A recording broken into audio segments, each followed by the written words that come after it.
They say ignorance is bliss. And maybe, just maybe, they're right.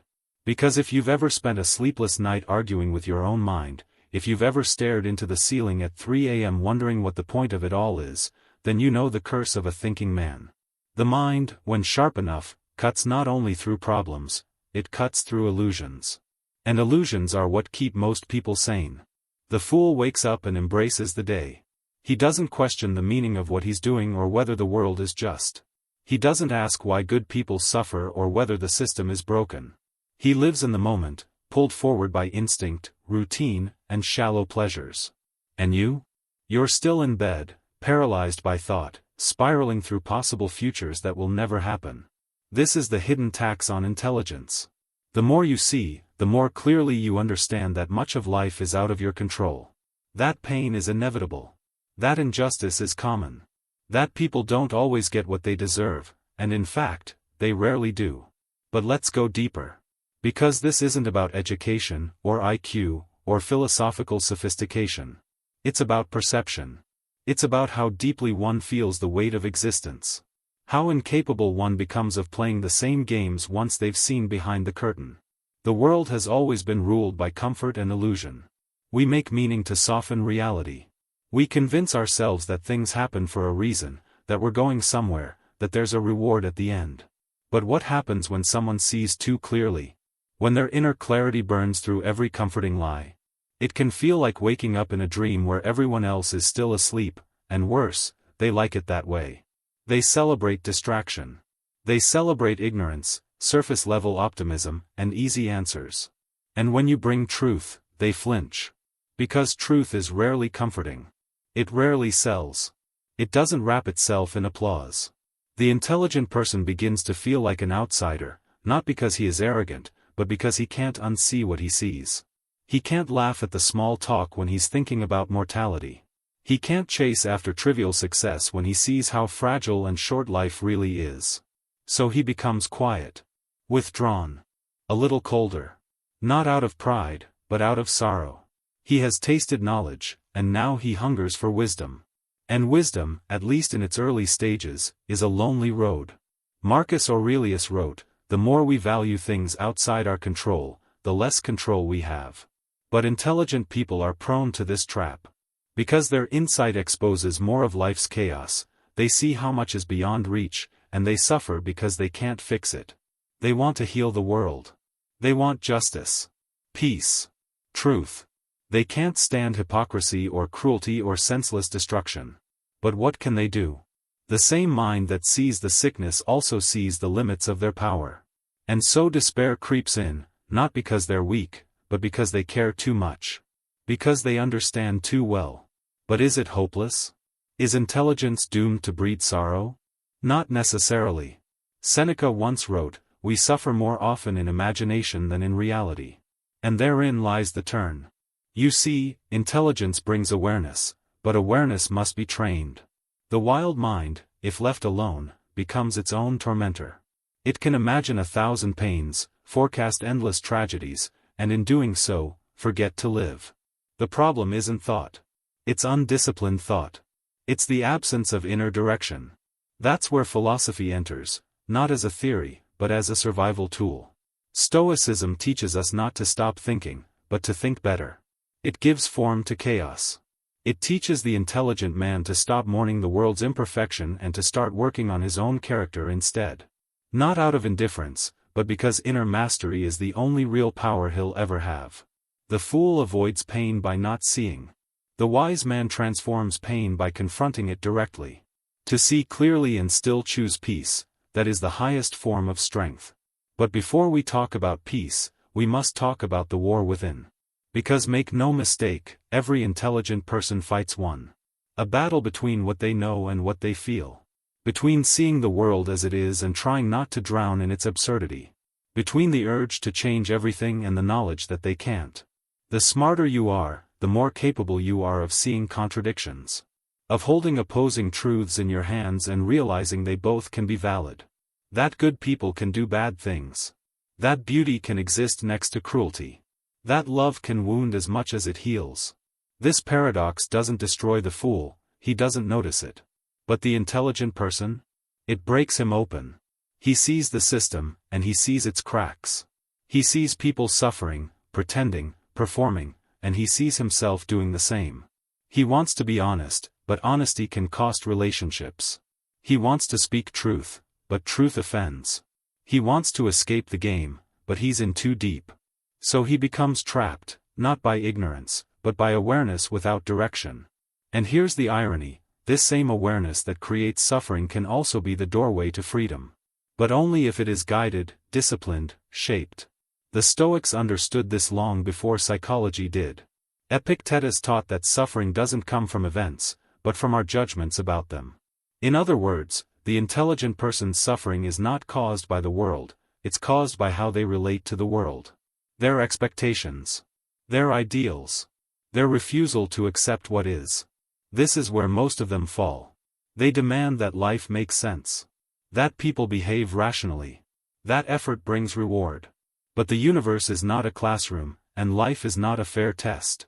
It's a wild ocean, beautiful and brutal, indifferent to fairness. If you expect logic from chaos, you will always be in pain. That is the great transition, when intelligence is no longer used to argue with life, but to understand it. To harmonize with it. To work with what is, instead of collapsing in grief over what should be. Marcus Aurelius, sitting at the pinnacle of power, surrounded by war, betrayal, and death, didn't use his mind to resist life, he used it to train his soul. He wrote not to change the world, but to anchor himself within it. Not to become more clever, but more calm. He didn't ask, why is the world like this? He asked, how must I respond? That is the key.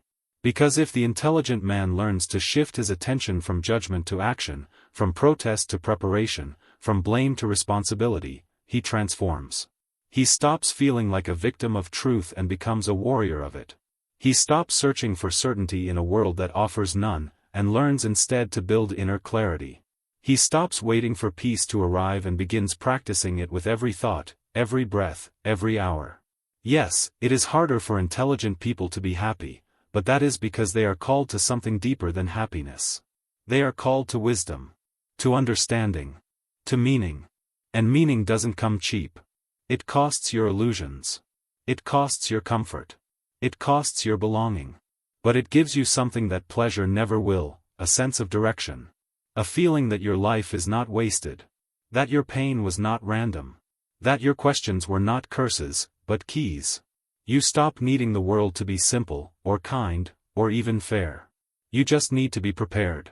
And that changes everything. No longer do you fall apart when others lie, you expected it. No longer do you despair when the world ignores truth, you've made peace with it. No longer do you chase applause, you've found something steadier, self-respect. Because the more you grow, the less you ask, why is the world this way, and the more you ask, what kind of person must I be, despite it. This is the shift from intelligence to inner authority. From analysis to action. From sensitivity to sovereignty. From questioning life to becoming the kind of soul life cannot shake. So yes, intelligent people may suffer more, but only until they learn to suffer better. Until they choose not just to understand the world, but to rise within it. Until they stop trying to be happy and start trying to be free. Free from illusion. Free from expectation. Free from the need to fix everything. Because in that freedom, stripped of fantasy and pride, lies a rare and radiant joy. The joy of knowing that you're not here to be understood, or adored, or applauded. You are here to become unshakable. But the road to becoming unshakable is not a straight line. It winds through silence, through self-doubt, through long winters of the soul. And those who walk it don't always look heroic. Sometimes they look tired. Isolated. Misunderstood. Because they are. The intelligent suffer quietly. Not because they are too proud to speak, but because they know words often fail. How do you explain the ache of knowing too much? Of feeling the weight of history in a conversation about weather? Of wanting depth when the world rewards performance? They smile in public, then collapse in private. They are praised for their gifts, then punished for their intensity. They feel everything, and then they overthink it. And the loneliness grows not because they are unloved, but because they are unseen. That's the pain no one talks about. Not the pain of rejection, but of invisibility. To walk through life with layers others don't notice. To carry thoughts too heavy for small talk. To crave connection but fear disappointment. So they withdraw. Bit by bit. Not into arrogance, but into preservation. And yet, there's something else happening under the surface. Something strong. Something sacred. Because not all suffering is decay. Some suffering is transformation. It's the shedding of false identities. The breaking of illusions. The burning away of what is not essential. Think of a forest fire. It destroys. Yes. But it also clears the ground for new life. What looks like death is sometimes rebirth. And what feels like despair is sometimes the mind making space for something more truthful. That's what intelligence can become, if we let it. Not just a blade that cuts, but a flame that purifies. But for that to happen, a choice must be made. The intelligent person must choose not to escape their awareness, but to own it. Not to numb it with distractions or bury it under cynicism, but to carry it like a torch. High. Proudly. Even when it isolates them. Even when it hurts. Because it does hurt to stay awake in a world that wants to sleep. It does hurt to ask questions when answers are cheap. It does hurt to grow when others mock the pain of growth. But pain with purpose is not the enemy. It's the birthplace of power. Marcus Aurelius wrote, "If you are distressed by anything external, the pain is not due to the thing itself, but to your estimate of it, and this you have the power to revoke at any moment." That is the Stoic's gift to the thinking man, the reminder that he is not just a passive receiver of suffering. He is an interpreter. A chooser. A builder of perspective. He may not control the world, but he controls the lens through which he sees it. And once he reclaims that lens, everything begins to change. He no longer fears solitude. He seeks it. He no longer curses his sensitivity. He refines it. He no longer fights to be understood. He fights to be honest. And in this quiet reorientation, something miraculous happens. The same mind that once drove him mad begins to heal him. Not because the world changed, but because he did. He stopped needing others to validate his experience. He stopped outsourcing meaning. He stopped expecting the world to make him whole. And when that expectation died, peace began to grow. A peace not born from ignorance, but from deep seeing. A peace that knows what the world is, and chooses to love it anyway. To serve it anyway. To walk through it with clarity, but not with contempt. That's the strange paradox of intelligence. It wounds you until it doesn't. It isolates you until it frees you. It burdens you until it strengthens you. Because when you stop trying to be normal, you can finally be whole. You stop comparing your insides to other people's outside. You stop trying to make life easier, and start making yourself stronger. And that strength is quiet. Not loud. Not theatrical. Not made for applause. It's the kind of strength that sits with pain without flinching. That smiles at chaos and says, "I know you." That walks into uncertainty with eyes wide open. And here's the truth, this kind of inner fortitude is not common. Most people don't want it. They want comfort, not clarity. They want pleasure, not power. They want simplicity, not sovereignty. But you're different. Not because you're better, but because you were cursed with the gift of perception. And the only way to survive that gift is to transform it into purpose. Not to numb it. Not to hide it. But to use it. To make art from it. Philosophy from it. Compassion from it. Because if you can carry that weight, and still choose to rise, you become more than intelligent. You become wise. Wisdom doesn't arrive like lightning. It arrives like rain, slow, steady, cleansing. And you don't notice it all at once. Only later do you realize, your anger has softened. Your bitterness has thinned. The world hasn't changed, but your relationship to it has. That's the gift of the long path. It doesn't make life easier. It makes you deeper. You stop demanding that others think like you. You let them be. You let them live. You see their illusions, yes, but you no longer rush to tear them down. Not because you've grown indifferent, but because you've grown merciful. You know how hard this world is. You know how fragile people are. You know that for some, illusion is the only thing keeping them from collapse. So you walk gently. You speak less. But your words carry more weight. You're not trying to win arguments anymore. You're trying to live in truth. And that is something fools cannot understand. Not because they're bad, but because their gaze is narrow. They see only what comforts them. Their happiness depends on not looking too closely. And that's fine, for them. But for you, truth matters. Even when it hurts. Especially when it hurts. Because you've come to understand, it is only through pain that real vision is born. Not bitterness. Not despair. But vision. The ability to see suffering without becoming it. The ability to see injustice and still act with integrity. The ability to feel everything, and still choose to love.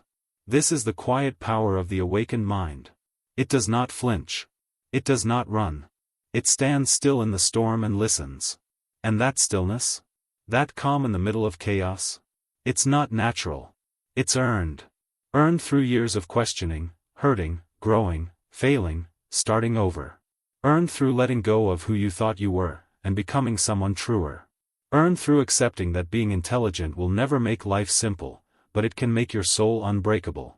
Because the greatest illusion is not the world's, it's ours. We think we can think our way out of pain.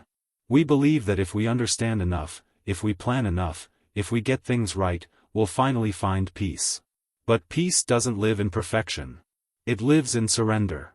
Not surrender to apathy, or laziness, or despair, but to the truth of how life works. That people will hurt you. That outcomes won't be fair. That good doesn't always win. But also, that you are still free. Free to think without being consumed. Free to feel without being drowned. Free to act without needing results. That is the Stoic freedom. The real freedom. Not the absence of chaos, but the presence of inner order.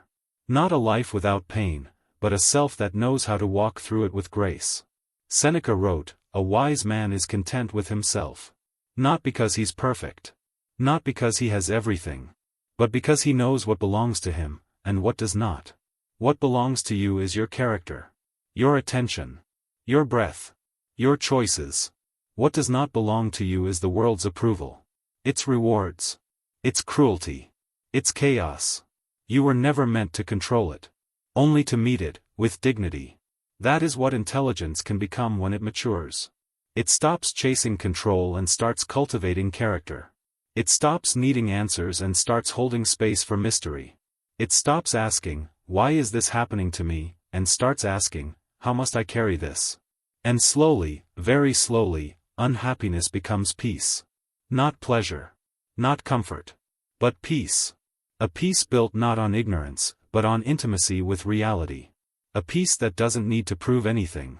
That doesn't need to perform. That doesn't need to escape. And you begin to live differently.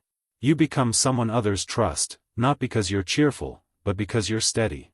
You become someone people turn to, not because you have all the answers, but because you can sit with them in their questions. You become someone others may not always understand, but they feel your presence. They feel your clarity, your strength, your stillness. And though they may never say it aloud, they know, you've suffered. You've searched. You've seen. And you are still here. And that is not unhappiness. That is the quiet triumph of an intelligent soul who has made peace with being awake. So let the fools have their laughter. Let them dance in shallow waters. You were made for deeper things. And the deeper you go, the more you will realize. Your mind was never the problem. Only your resistance to it was. Now, there is no more resistance. Only presence. Only purpose. Only the unshakable stillness of someone who has seen everything, and still chooses to stand tall. That is not misery. That is majesty.